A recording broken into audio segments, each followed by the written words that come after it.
So thanks for that, Alan. That you showed me the way to get out of bed when you're actually at home, and we were just observing that caused quite a lot of tension in your muscles to do that. I wanted to try a different way with you, just to see how. So, go ahead, guys. That's group 3 getting out of the bed. Yeah, so he looks like he has a pretty classic upper extremity flexion synergy.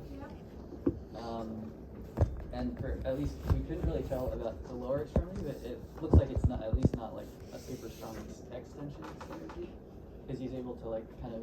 Because he's still in bed, but watch what the leg wants to do. Okay, Alan, what I'd like to do now is have a wee look at how you get out of bed and the effect it has on the tone and the muscles on your right side. You told me that at home you've got a little bed rail that you can hold on to grab rail. So, tell you what, this is a slightly longer rail on this bed, but if you can just show me how you get up out of bed at home using the rail.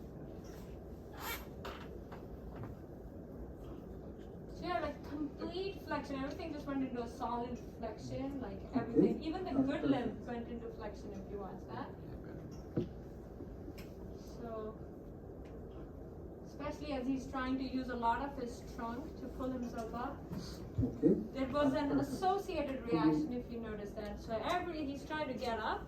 He's not really trying to move the limb, but he's moving the trunk and rest of the body over. And that's what's resulting into it. That's fine. So what did you guys decide?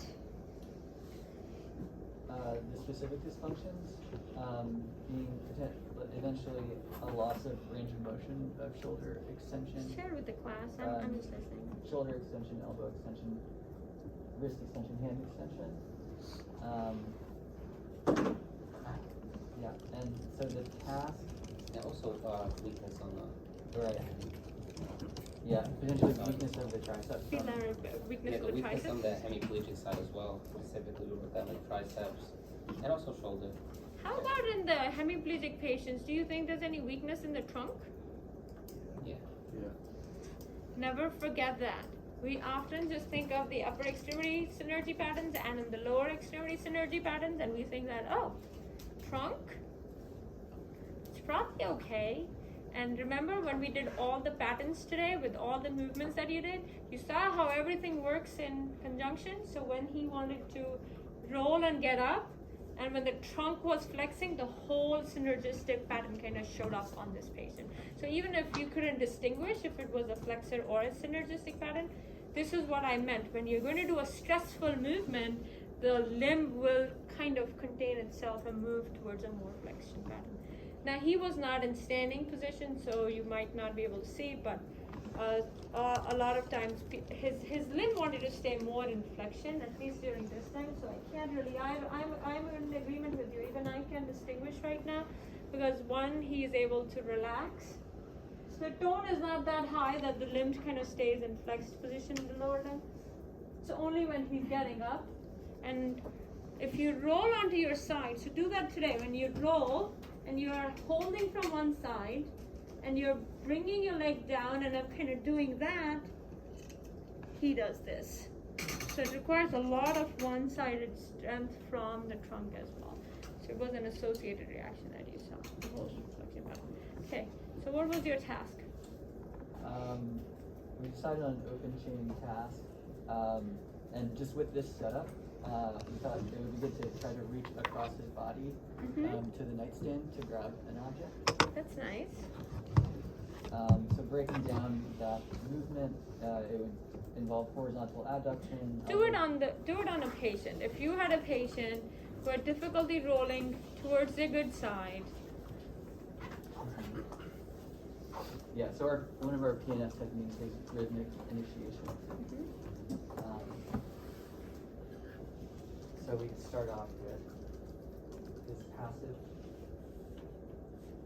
reach over here. So what we're gonna try to do is get you to reach over here to your nightstand and grab something. And I'm just gonna work your arm for passive.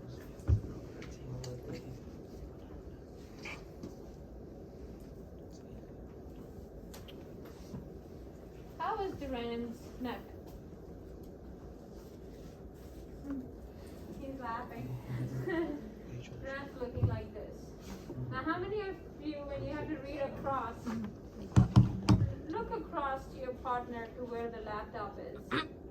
How many of you will just look like this? It's only when someone's cheating, you know. Let's see what they have there. I don't know what the answer to this question is. But when you're generally talking and you want to reach for something, your eyes will lead, your head will follow, and then your tongue will follow.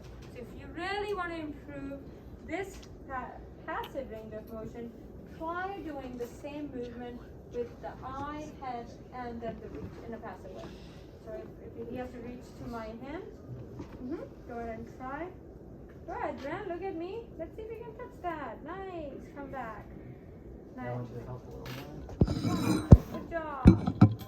Now, if I want to make his life better, what do you think will assist him with rolling? Maybe a pillow. Yep. on the side. If you feel he has, like in this patient, he still had the strength.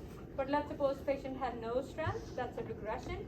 Fit in some pillows, so pick a pillow there, or something. Pick. Tell him pick 2 pillows.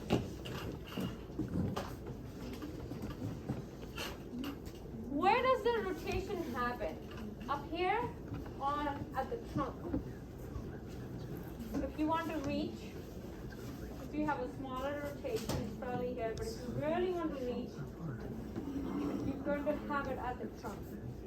So, one right here.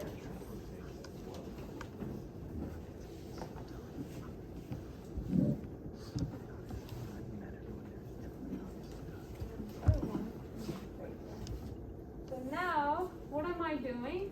I've already assisted him. And now it'll be easier for the patient to kind of roll. So what I'm going to have you do, Dren, I'm going to have you reach all the way. Come here. Come here. And then you want to say hi to him? Okay? Ready?